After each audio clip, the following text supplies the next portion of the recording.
Good afternoon, everyone. Family and friends, we are gathered here today to witness the union of our dear Patricia and Troels. This is the beginning of a new life for them as they take their wedding vows and unite themselves.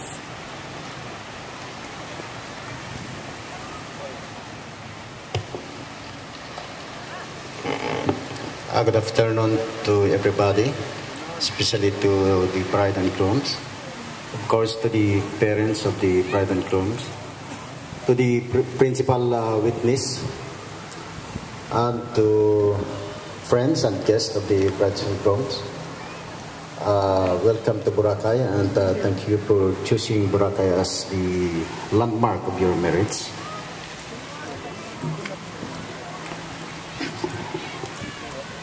I welcome you to this day of celebration. Patricia and Troels have invited us to share in this declaration of lifelong commitment to each other. Your blessings, support, and encouragement are important to this union, not only now but in the days and years to come. Amidst the turmoil of our world, with all of life's struggles and concerns, it is with deep joy and sense of wonder and awe that we pause to affirm the power of love. As we gather to witness the union of Patricia and Troels, we also celebrate the blessings we all cherish in our own intimate relationships. The ceremony calls us all to renew our vows of love and commitment to one another. For the first reading, may I call on Ms. Krishna Ann Sala.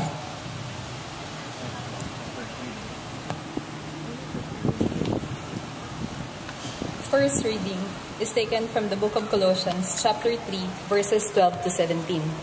Therefore, as God's chosen people, holy and dearly loved, clothe yourselves with compassion, kindness, humility, gentleness, and patience.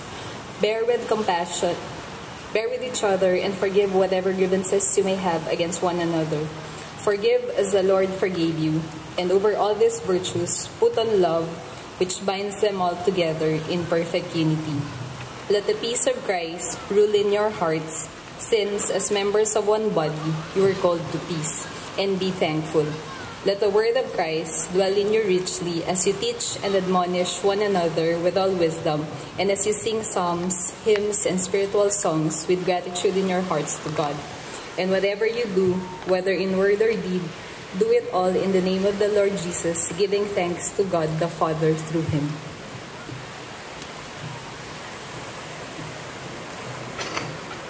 For the second reading on the occasion of a wedding, may I call on Mr. Henrik Rano.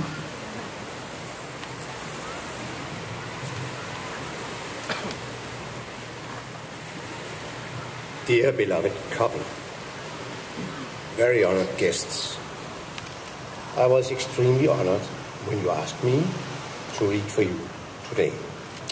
The text we are reading is from a man who walked around in the streets of Copenhagen 1843 and was thinking hardly about marriage. Along with him, and in another place in the town, Hans Christian Andersen, the famous fairy tale man, known by almost all children on this earth, also were on the same time, and they never met, as far as we know. But their thoughts were deep and hearty, and I read on the occasion of a wedding from Fleet Discourses on Imagined Occasions by Søren Kierkegaard, Copenhagen, 18 44. That was a year of edition. An ancient saying states that love, kærlighed in Danish, is older than everything else. And many a beautiful and many a profound thought is linked to this saying in order with its assistance to explain existence. But just as the saying is true in major matters, so it is also true wherever love is present. It is older than everything else. For example, in the life of the individual, when love awakens, it is older than everything else. Because when it exists, it seems as if it has existed for a long time. It presupposes itself back into the distant past until all searching ends in the inexplicable origin. Whereas all beginnings are ordinarily said to be difficult, this does not hold true of love's beginning. Its happy awakening is unacquainted with work, and there's no advance preparation. Even if love can give birth to pain, it is not brought forth in pain. Lightly, jubilantly, it bursts forth in its enigmatic coming into existence. What a wonderful beginning. But the life of freedom requires a beginning. And here a beginning is a resolution. And the resolution has its work and its pain. Thus the beginning has its difficulty. The one making the resolution has, of course, not finished, because in that case he would have experienced that of which the resolution is the beginning. But if not resolution is made, the same thing can happen to such a person as sometimes happens to a speaker who only when he has finished speaking knows how he should have spoken.